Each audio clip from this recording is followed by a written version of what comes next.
Hello, hello, hello. Hi, everyone.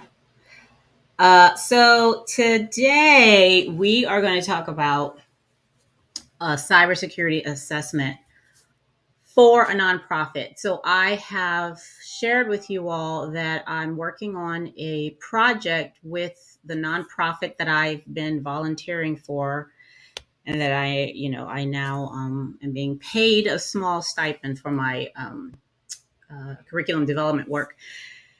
So we are partnering with the MITRE Corporation, or MITRE. They're not a corporation. I think they're a nonprofit, to do cybersecurity assessments. And they were also partnering with Northern Virginia Community College because they're doing it. But some of the boys from our nonprofit, they're being included in it as well.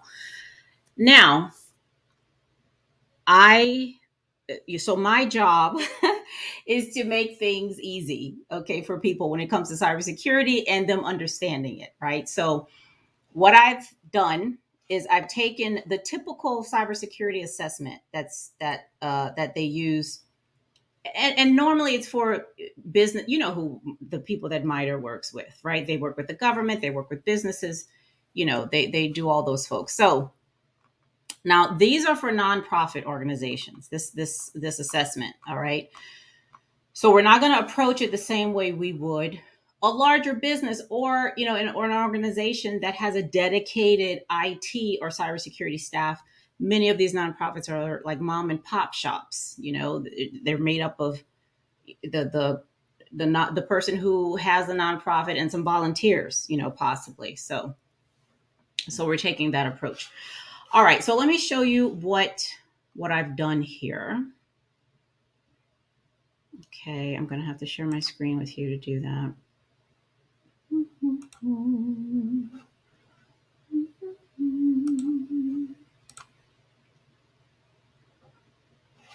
Okay. Let me make it bigger so you can see everything. All right. So now the first assessment we had, it wasn't really an assessment, it was a checklist, but it was very it wasn't in Google Forms like I have this. Okay, let me see if I can make this bigger. Will it be bigger for y'all? Come on. I'm clicking the numbers, but ain't too much happening. Okay, here we go. Oh Lord. All right. There we go. Now y'all can see that, right? All right. So here, so this is Google Forms. All right. Now instead of the what we may be used to seeing with cybersecurity assessments, and quite especially if you work for the government, right? I went ahead and modified the Ford Foundation cybersecurity assessment tool, okay, which is a really good tool, but I did have to do some significant modification. They're not done with it, okay. So I had to modify it. Now I give here the description of what it is, where we got it from, the idea that it's going to take about 30 minutes to complete, but we do want the nonprofits to work with people to get it done because some of these questions are going to require that. I have down here a definition of cybersecurity, okay, that I modified from holistic security. I've talked about holistic security on this channel before. Y'all know I love that website, okay? So I went ahead and modified this definition of cybersecurity, again, because the audience is nonprofit organizations, okay? And while we want the boys to get experience doing cybersecurity assessments, okay, we also want this assessment to be useful for the nonprofits, all right? We don't want just to be a one and done. They never hear about it, talk about it, think about it, dream about it, anything again, okay, after this is done. So we want them to be interested, okay? So now another reason why I love Google Forms, I can put images in here, okay? So these images that I've used. They're from an amazing website where individuals, they're taking a different view of cybersecurity and they're making it not so technical, okay, and just presenting it in other ways that other kinds of people can understand it. That's a little bit too big. I got to make this a little smaller. Okay, so that's where these images come from. All right. Let me see here. Now, the first part is just about the organization, okay, like some general stuff. But because the way that I work in defining security, it's both the feeling and state. So I don't just want to talk about, do you have, a password policy? I want to know, how do y'all feel about this topic? Like, what happens when it comes up? Well, you're bored, you're interested. Look at the question 4 right here. What's the mood like when you hear cybersecurity come up? You know what I'm saying? Like, I want to get that sense from them, so that I get the feeling and the state. Okay, so that's the first part of it. Governance and documentation. Now, again, this is for nonprofit organizations. Okay, so at the beginning, I just want to know, do y'all do anything, like anything at all? I'm not pointing to anything specific, but any aspect of online safety. Do you have anything written down about that? Okay, I didn't want to go down to the laundry list. Y'all know the laundry list of policies. Okay, ain't nobody got time for all that. Okay, because again, I want to, and then I also want to ask questions that they may not have even considered before. Okay. So here we go. Workplace and staff safety. This is the next part. And it talks about background checks and things like that, and the training. All right. And then we get into the data security. Uh, does your organization accept online donations? Okay. This is a nonprofit, of course. Many of them do. So what are the implications of that, as far as the information that they're getting and they're storing from their donors? All right. So we want them to, and I had another question up at the top, asking how interested their donors are in their cybersecurity posture, which may not be a question that they've ever thought about. And again, here I've embedded an image for this question, just anticipating that they may not be familiar with categorizing data. They may, but they may not. But just in case, something here to just help them along. Password security. Now, so I gave this to a couple people to complete, to give me feedback. And one thing, this question was about two-factor authentication. And I had those words in this sentence. And the person who reviewed it was like, well, are they really going to know what that is? And I was like, that's a great question. They may not. So I modified it and I added a picture, okay, of something that they could potentially be more familiar with than if I say two-factor authentication. All right. Because again, we want to speak to our audience. We don't want to just talk cybersecurity. We have to, if we want the people we're talking to get it, to understand it, to even be interested in what we're saying, we have to talk about it in a way that they can understand. Okay. And that doesn't mean dumbing it down. All right. That means knowing more about what we're saying so that we can explain it simply. Okay. And then the last part of this is risk identification. And this is where we get into the questions about, has your website been defaced before? Who do you serve in your nonprofit? Do you serve marginalized groups? Do you serve refugees? What other kind of work are you doing that could potentially make you a target? Is it your advocacy work? Do you write? Do you do journalism? Is it the people that you partner with? Is it the kinds of grants that you get? These kinds of things could potentially, make a nonprofit a target for various groups. So what we've done here, or what I've done here, so I've redone this whole thing. I've shared it with the group, to get their feedback. But let me tell you what I've used for this. All right. So now, figuring out which model we were going to use, that was a question that came up. And NIST, of course, like is one of the things that came up. However, I'm using the CSF tool. Okay, because number one, I love this visualization. I think it's amazing. Okay. And then it's outlined so well, especially for a nonprofit, right? So we have these different categories. Identify, what's the next one? Protect. Y'all know the categories. Okay. So we have those here. And then I went further, and because when it comes to the threats, I was thinking, so the people who are the groups who may be a threat to a mom and pop nonprofit in a small town in Virginia, You're probably not going to find that group on MITRE's list of threat groups, okay, or on that other list. Who got that other list over there? Those other people with that list of threats. You're probably not going to find those people. Hi, Linda. You're not going to find them on. So who would be, if there is a group, that comes after a nonprofit that, say, for instance, services refugees, or marginalized communities? Who would that be, and what would they be doing? Okay, what kinds of things would they be doing? So for this, I used a stride threat model. Okay, because of the stride threat model, it's easier, I think, to get than some of the other ones. Plus, you can, let me show you how I mapped this. Let me show you how I mapped this to stride. So, okay.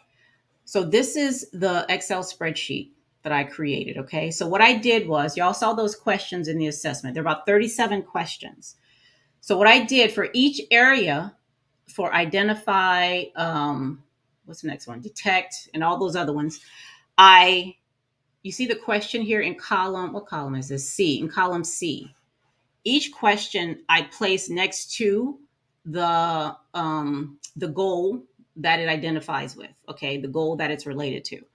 So as they answer the questions, the team can come back and look at how they answered these various questions and map them back to each of the areas in the model.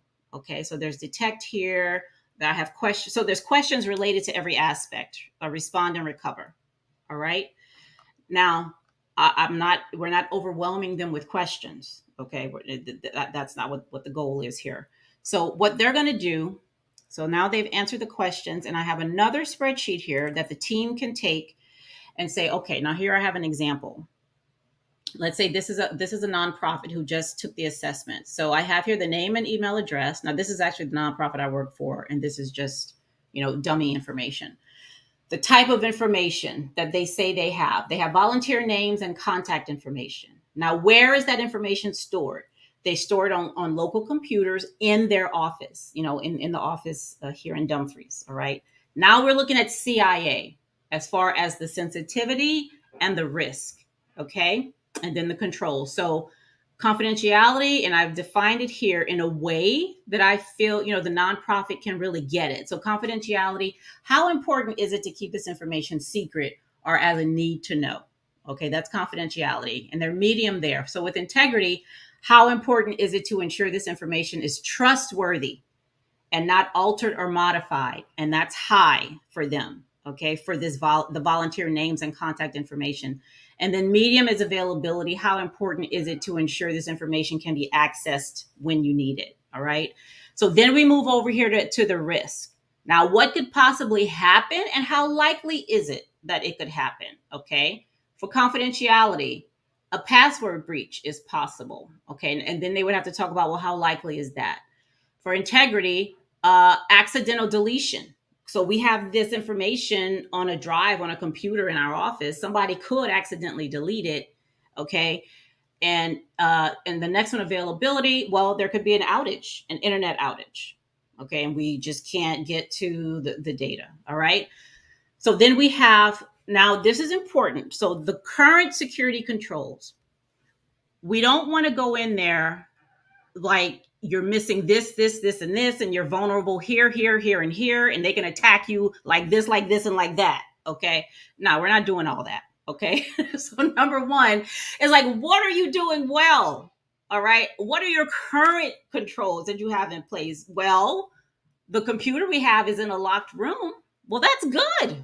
Okay. So let's give people credit for the things they've done, even if they're not thinking cybersecurity. Okay, they're just doing some things that they feel would be a good thing to do with this information. Let's give them credit for that. All right, and then we go to the recommended mitigations. Now, this is going to be a conversation that's going to be had with the groups, with the students and the nonprofit organization. Okay, so that they can really talk this out, because again, we want to be sure that we're doing something that's going to be able to be sustained.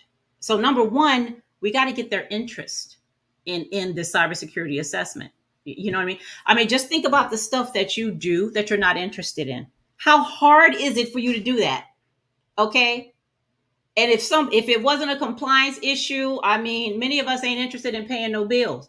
But if our car is going to get taken or the house taken, we do that stuff. But only because the car is going to get taken. All right. If nobody said anything, we probably wouldn't pay another bill, right? Right. Because we're not interested in that. No. So the thing is, we want them to be intrinsically interested and not have them, no, not threaten them with the worst breach that could ever happen and go in there with all that. Y'all know how we like to do, go in there scaring people about they're going to come break through to the, stop all that stuff. Don't work no way. Okay, I've already done a video on that. So there's a lot of things here. There's many reasons why, okay, a nonprofit would want to be interested in cybersecurity if we just present it in the right way. If we present it as a way to get more donors, a way to get more participation from volunteers. Wouldn't that pique your interest if you have a nonprofit organization and somebody's telling you, hey, listen, this is what we've come up with. These things. So where we have these recommended mitigations, okay, what I need to do here is add another thing about the so what. So if you do this, like, what does this have to do with the price of tea in China? What does this have to do with the attractiveness or the viability of my nonprofit? How does this make my nonprofit better? Not just than it was before, but than other nonprofits that do the same thing. What am I doing that's going to have a donor coming here, okay, versus going to another nonprofit that does the same thing that we do? Do you know what I mean?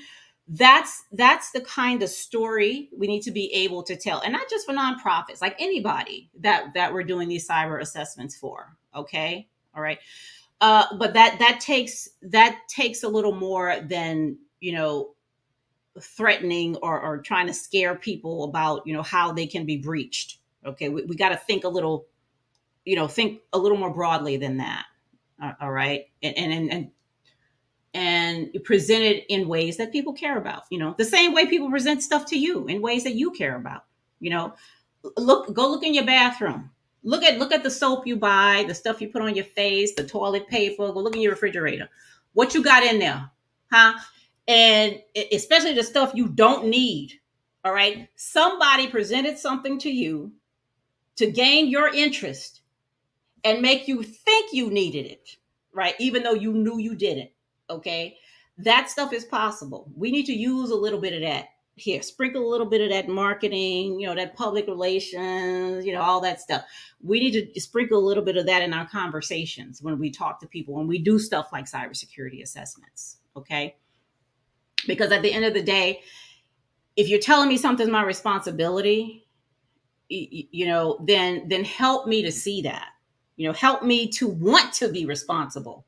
Help me to want to exercise the authority that I already have, in a way that'll make me more secure, make me feel and be more secure. Okay. All right. So that's what I have here. It's still in draft. Hopefully we'll finalize it within the next few days after I get feedback from some of these folks. But I just wanted to show y'all that if you know of a nonprofit, or if you are a nonprofit, and you want to take this assessment just to give me feedback on it, or even if you're not a nonprofit, shoot, just let me know if you want to take it, because I'm still looking for feedback. And the feedback that I've gotten so far has been really good. I think it's helped me improve some of the stuff that I've done. So thank you again for being here. And just let me know in the chat, or you can email me. All my information is in the description. Okay. All right. Y'all have an amazing day. Thanks for being here, Linda. I'll see y'all later. Bye-bye.